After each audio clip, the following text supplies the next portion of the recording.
Growing up the son of a preacher man, you'd think I spent my days memorizing scripture.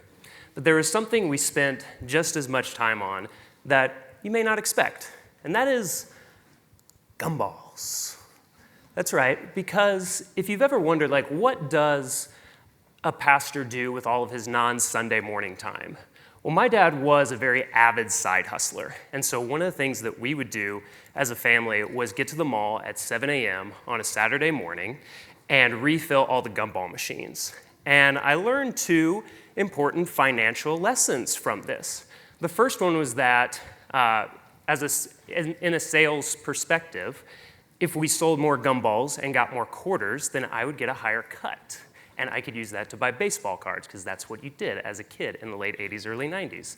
The other thing that I learned was that gumballs are the perfect representation of the first in, first out inventory management system. So when I got to that part of my college course, I was like, I've got this, guys. I know all about it from gumballs. And this wasn't my dad's only side hustle either. He was also a CPA, which was the much more profitable hustle for him. And so he did the taxes of family, friends, and businesses in the community. So basically, if you needed to save your soul or a buck, you better call Chuck. See, to my dad viewed side hustles as almost like a type of spiritual discipline, a way to provide for your family, stabilize income, and do work that you love. And this was my introduction to side hustles.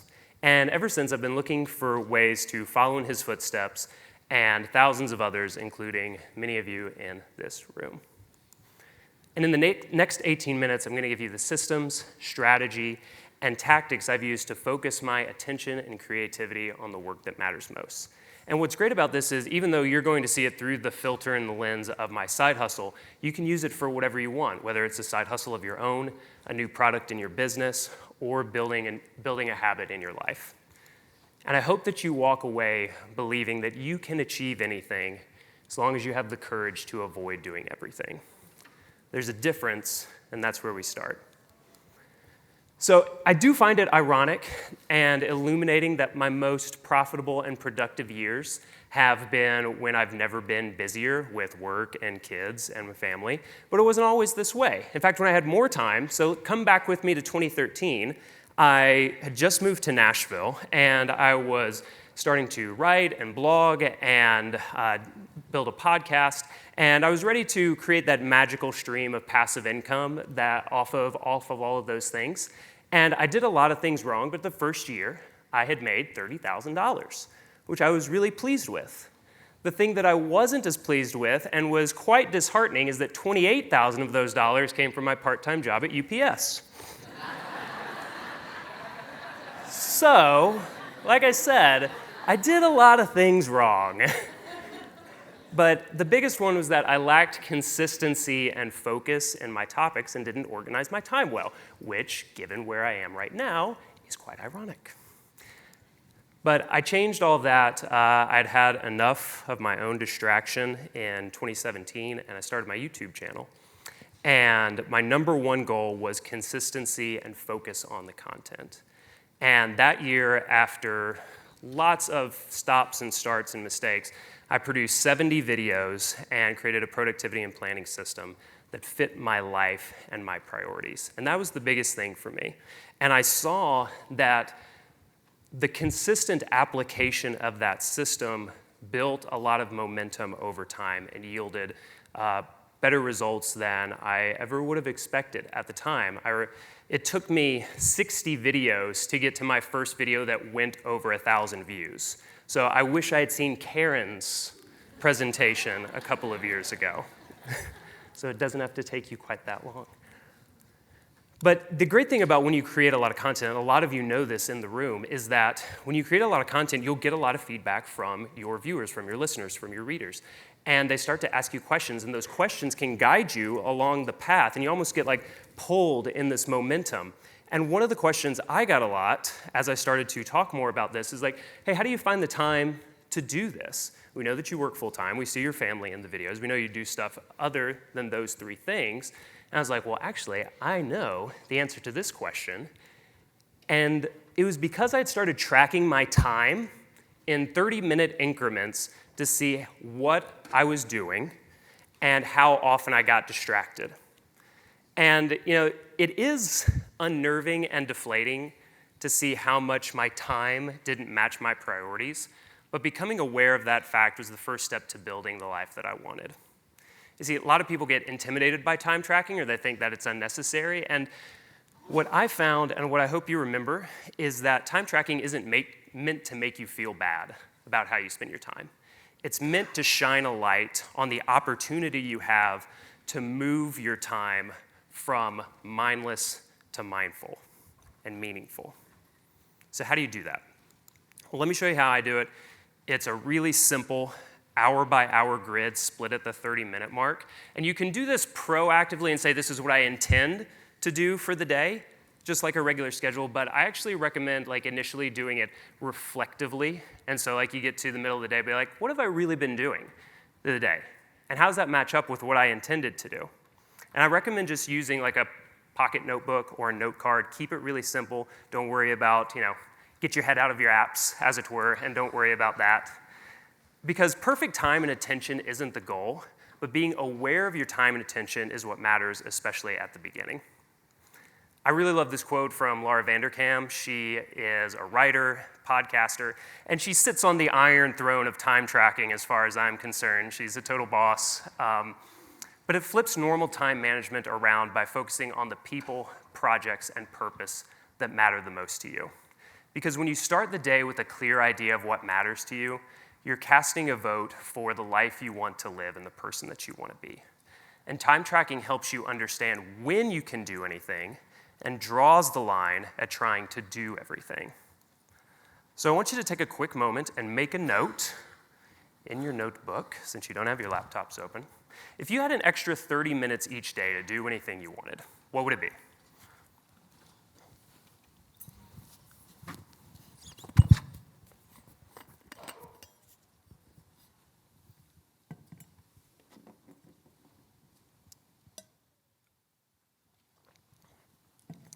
Time's looking good. Be embarrassing for a time management talk to go over. So I asked people on Twitter this same thing, and you probably noticed that all the answers are very aspirational. And I'm guessing yours are too. But again, let's be honest. What I say I want to do with my time and what I actually end up doing can be very different. It's a trap, is basically what you can think about. That you can end up spending this extra time that you've given yourself on things that you don't care as much about. I want to give you a pretty embarrassing example of what I found out I was spending my free time on, because I started doing this in January, and there's something that's happening in the college football landscape around January. It's not the championship, oh no, it's college football recruiting, which is finding out which high school players are going to play in college. And I found out that I was tallying a lot of distraction marks for seeing where's this quarterback from Jacksonville going to go play? Is he going to go to Florida, where I went? Or is he going to go to Georgia? He went to Georgia. That's too bad. But I found out that I was spending about an hour a day on Twitter, not just scrolling on Twitter, specifically on football recruiting, and message boards and all these terrible things. So we all have our guilty pleasures, but I saw that I could bring that back and change that from mindless time where I was just spinning my wheels into something that was more meaningful. So now that you know how much time you have and when it's available, here's one way to focus your effort and attention. I like to set my side hustle goals this way. I've also started doing this for work, but I set it up by saying, at the end of the quarter, I want to accomplish this one big goal. Now to do that, I need to hit these monthly milestones in order to bring me along this path. And so I need to think about what I want to do each week to bring me to that monthly milestone, which helps me reach the quarterly goal. And if that is the case, then what do I need to do with my time every single day that will bring me to that weekly deliverable that gets me to that monthly milestone that allows me to achieve the goal at the end of the quarter? When it comes to how you do that daily work, there's a couple of ways to think about it, how you organize that time and attention. And one is you can focus on the task at hand. So you could say, like Stephen King, I'm going to write 6 pages no matter how long it takes. Or you could be like my friend Ryan, who's here today, and you could do as much work as you can while you're on the train. You could also think of it like a normal, like say 6 to 7 a.m. or p.m. or whatever that time duration is for you. So think about it, their task or versus the time. So now that you know how much time you have, what you want to do, and how you're going to organize the effort, we can revisit our weekly schedule and adjust accordingly. This gives us a proactive view at how we want to spend our time in the coming days and weeks. I always think about this quote from Annie Dillard. She's an amazing writer who has mastered her creative attention and distraction in her environment. So let's take a few minutes and talk about distraction, which is often the biggest thief of our time and creative work. Distraction comes in many different forms. Some are outside of our control, like coworkers, pets, or 4-year-olds. But what we're going to focus on are the things that we can control, starting with what I believe is the most incredible piece of technology ever created, your phone. And your phone is amazing. It's incredible. It's also incredibly distracting. And the default setting for many of us with this is on and available. To be off and away feels rude and unprofessional, and like in terms of connecting with loved ones in emergency can feel like a little unsafe sometimes. So that can be really challenging.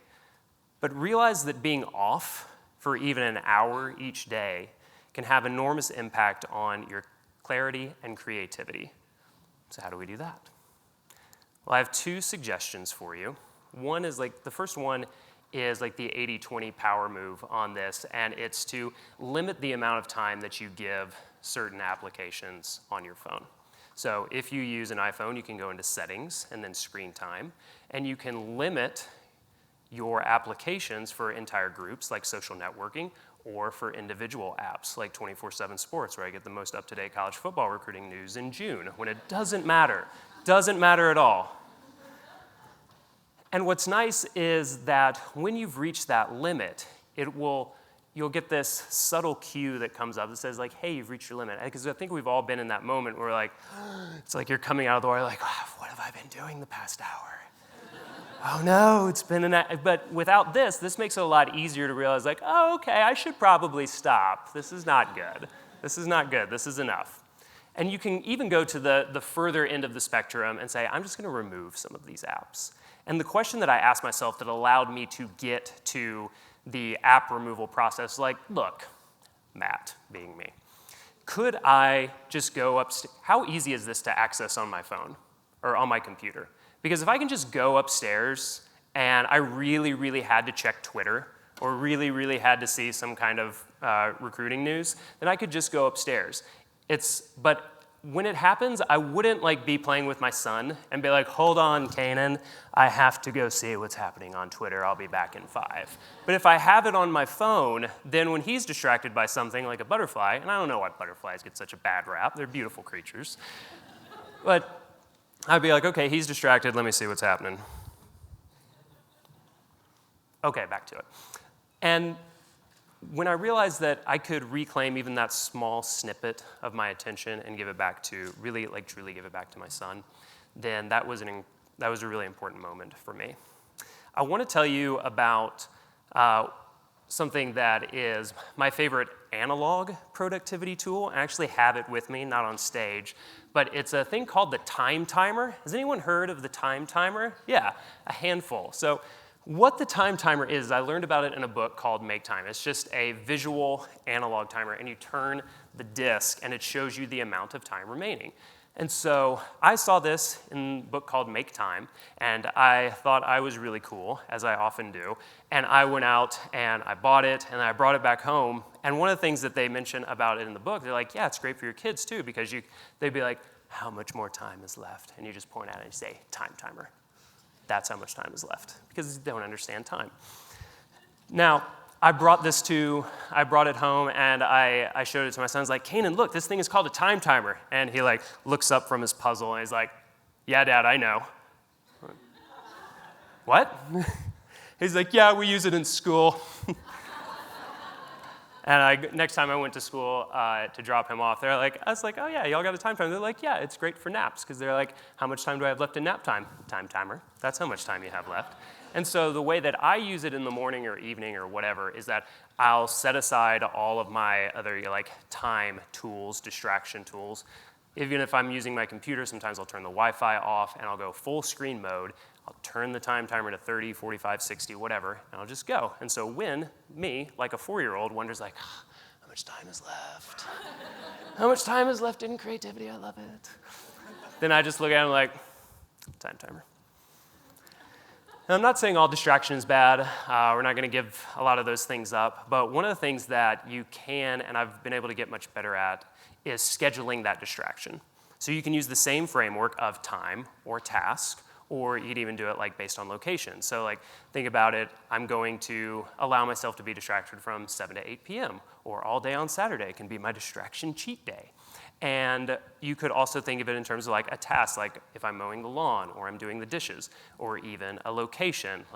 There is a place where it is okay for me to be distracted, a safe place for that. I think of it in this way, almost like a budget for your time. So instead of guilt-free spending on whatever, you can think of it for me, guilt-free college football recruiting news or Twitter or whatever. And the point is that whatever you get distracted by, whether it's Twitter, Instagram, 18-year-old football players, which sounds bad when you say it that way. You say it out loud with those words. I don't dislike any of those things, as long as they're in the proper place in my priorities. Because it's easy to feel like you're missing out on the latest thing in social media and life with news, whatever. But it gets easier to miss out when you realize that the work and the people in front of you are what's most important. It allows you to experience the joy of missing out. I want you to do this during the break for me. This is not a break right after this. You get to talk to Tim, and Tim's awesome. But when you're at the break, I want you to have the courage to talk to someone about what you would want, what your 30-minute free time activity is, or your guilty pleasure distraction. You can also just go to the introvert room and meditate on it. But it's a great icebreaker while you're waiting for coffee or you're walking to one of the many great restaurants, coffee shops, and bars in Boise. You'll also have an accountability buddy to help you stay focused over the next several days and maybe for longer. Because it's when you realize and that as you track time, you can see the opportunity to move away from obstacles and into what matters. It allows you to create a system and a schedule that works for your life. It empowers you to eliminate distraction because you're focused on the people, the projects, and the purpose that matter the most to you. And there's one last thing. As you're here, as you're at this incredible place and you're seeing all the speakers and the workshops and all of the incredible attendees and work that's being done by everyone in this room, I hope that when you go back to real life, because a conference is not real life, especially one like this, it's amazing. It's not real life. But I hope you don't let yourself get stuck on, gosh, Matt really sold me on this time stuff, or anything else that you hear this week. But first I need this piece of equipment first. I need this tool before I can really get started. I need someone to hook me up. I need to read this book or take this course. And I hope especially now you don't think I don't have enough time. Because I hope you'll remember that you have everything that you need to do anything that you want. Thank you.